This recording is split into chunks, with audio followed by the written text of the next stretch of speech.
Athi efika nje uNhlaka lapha kubo khona abanye abangani shuthi bazombheka as ebuyile kwama-holidays. Khona abanye abangani bakhe abafikile.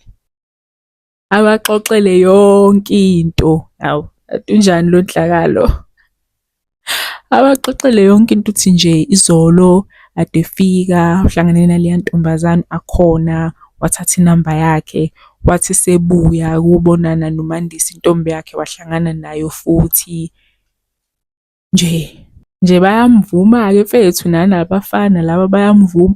Kodwa babuye bathi, he wena usukwazi ukuchitha ngathi nje wena wawungafunwa umuntu uMandisi awakuzama kodwa manje usufuna ukumchithela. Sizomandisa nje memjudu lona. Hawu memjudu. Yabo, nayi advice. Uthi umuntu uyamzama uthi hayi, uthi ngimzame bandla. Vida nakuchithela.